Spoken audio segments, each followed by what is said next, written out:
Buenas tardes, mi nombre es Claudia del programa de Fonoaudiología. Mi grupo está conformado por Daniela Montero, Victoria Méndez, Valeria Barragán, Camila León, Alejandra Ortúa y la persona que les habla, Claudia Zazipa. Nuestro tema es la fisiología auditiva y los exámenes de la fisiología auditiva. Y hablamos de que la vía auditiva son esas rutas a través de las cuales las señales de la vía auditiva son transmitidas desde el oído hasta las estructuras superiores. Como estructuras superiores entendemos lo que es la corteza y ahí intervendrían las áreas 41 y 42 de Brodmann. En la vía auditiva encontramos que se encuentra dividida en tres partes: la vía auditiva aferente, eferente y central, que esto se puede determinar como sensación, percepción y comprensión.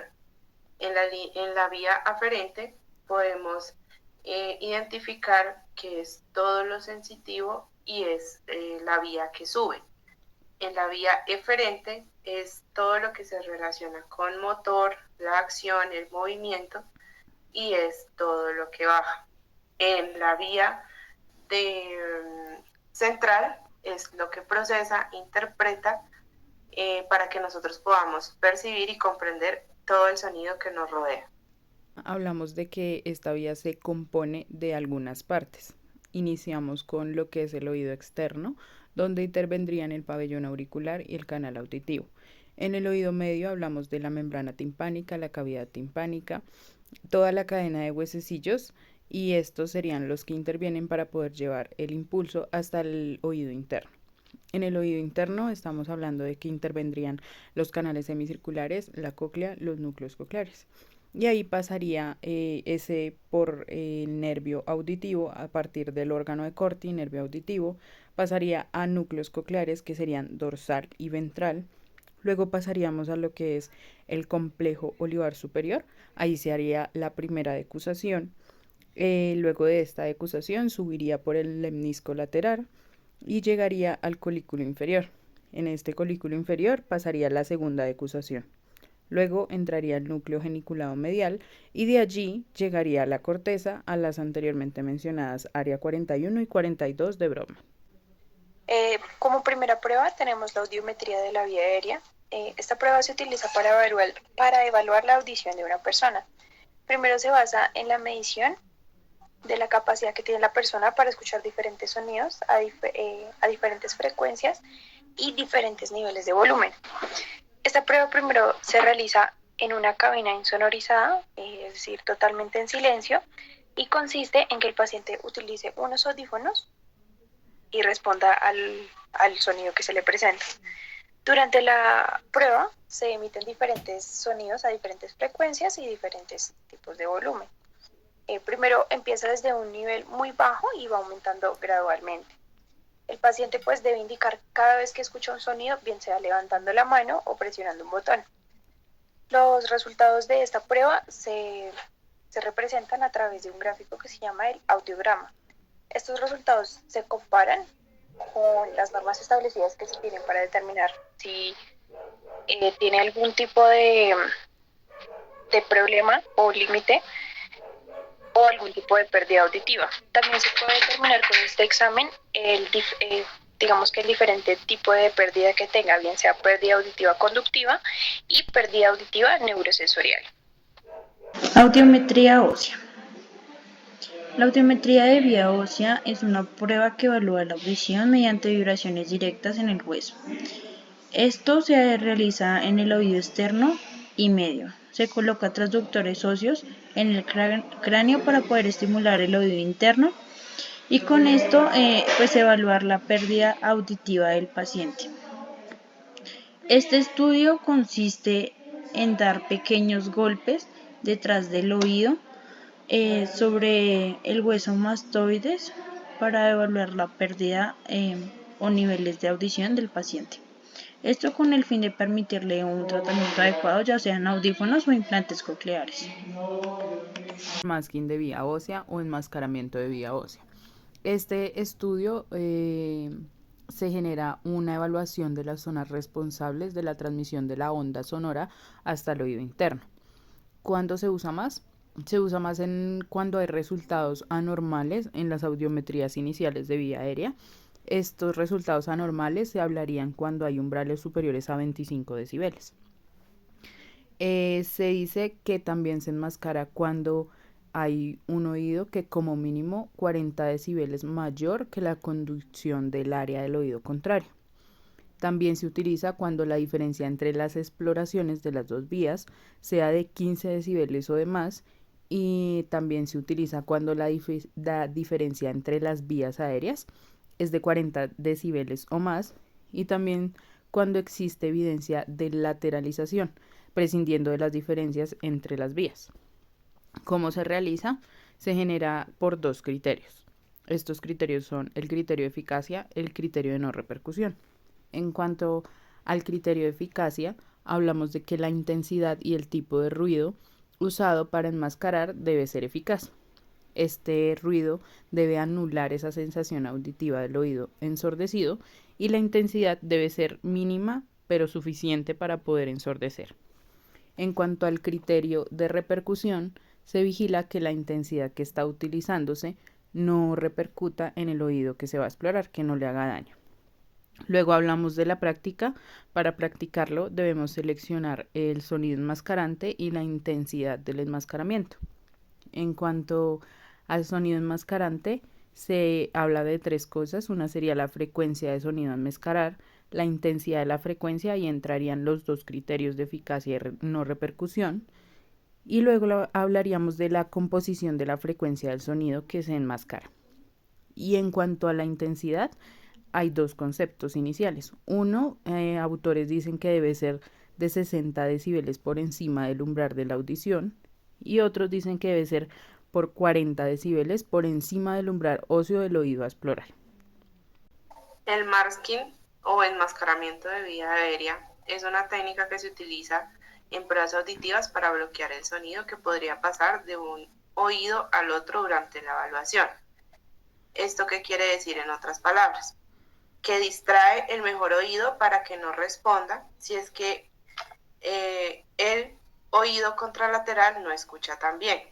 Imaginemos un oído que no escuche nada y otro que escuche perfectamente. Hay un momento en el que el sonido que pasa por el audiómetro es tan fuerte que alcanza a responder la cóclea del otro lado. Eso pasa cuando se rebasa 40 decibeles, es decir, a 40 decibeles el sonido se va a pasar de un lado a otro. Lo que se hace con este tipo de proceso es poner ruido en el oído bueno para que no responda mientras se evalúa el oído malo. ¿Cuándo enmascarar? Cuando por la vía aérea de un oído supere más de 40 decibeles. En 20 decibeles el oído estaría perfectamente en el parámetro normal. Hay unas reglas de enmascaramiento de la vía aérea, donde una de ellas es la comparación contralateral entre los umbrales de la vía aérea del oído evaluado y los umbrales de la vía ósea del oído no evaluado. La segunda regla es la comparación ipsilateral entre la vía aérea del oído evaluado y la vía ósea del oído no evaluado.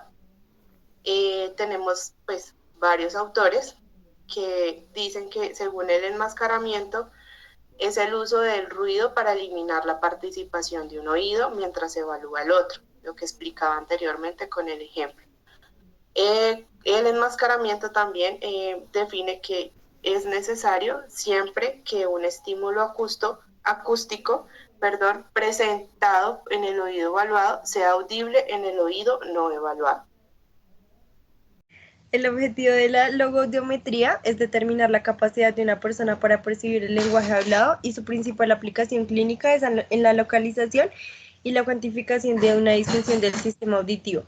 Esta se evalúa de tres maneras, y esas tres maneras se pueden clasificar en liminares y supraliminares. Las liminares son las que estudian el mismo nivel de intensidad al que se percibe una señal, y las supraliminares son las que se estudian mediante señales verbales la función auditiva por encima del umbral auditivo.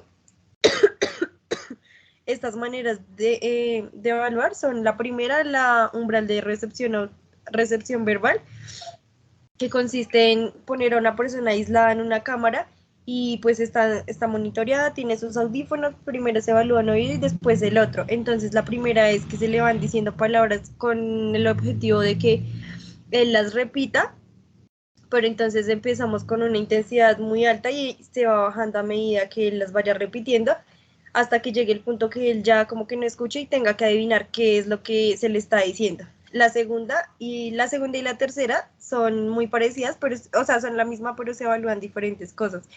El test de discriminación y el test de máxima discriminación. La prueba también es que se pone la persona en una cámara, está monitoreada, tiene los audífonos, se le dicen 25 palabras que sean similares similares, pero en esta vez se le dicen muy bajito y va subiendo como la intensidad a medida de que las va diciendo. El objetivo de este es que del segundo es contar cuántas palabras dice, cuántas palabras se confunde, cuántas palabras definitivamente no dice. Y la otra manera es evaluar como el nivel al que puede llegar la persona, el oído de la persona a soportar. La acumetría instrumental, esa, esa prueba nos permite realizar un diagnóstico de pérdida auditiva. Es una técnica de evaluación auditiva que no necesita elementos eléctricos de evaluación. La acumetría fonética, existen como 4 elementos principales, cuatro pruebas principales, que la primera es la acumetría fónica, que consiste simplemente es hablar con el paciente variando la intensidad de la voz desde el susurro o incremento de distancia entre el hablante y el oyente. Es una prueba de la percepción del habla que ayuda a valorar la intensidad del daño. La acumetría instrumental evalúa como frecuencias graves y medias, aunque son poco prácticos en caso de frecuencias agudas. Están diseñados para que puedan emitir frecuencias de sonido. En este se utilizan 2 test, que es principalmente esos 2 son los que más se utilizan, que es el de Rinner y el de Word.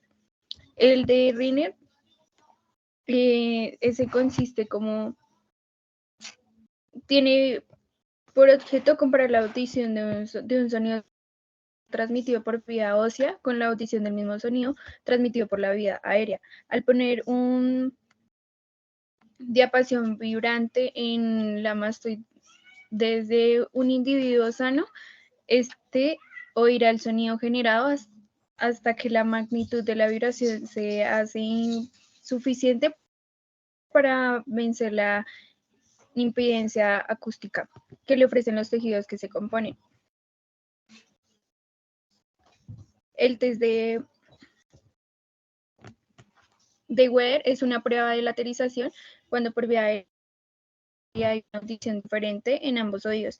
En un oído normal y en una persona con hipoacusia asimétrica no existe laterización del oído. Gracias.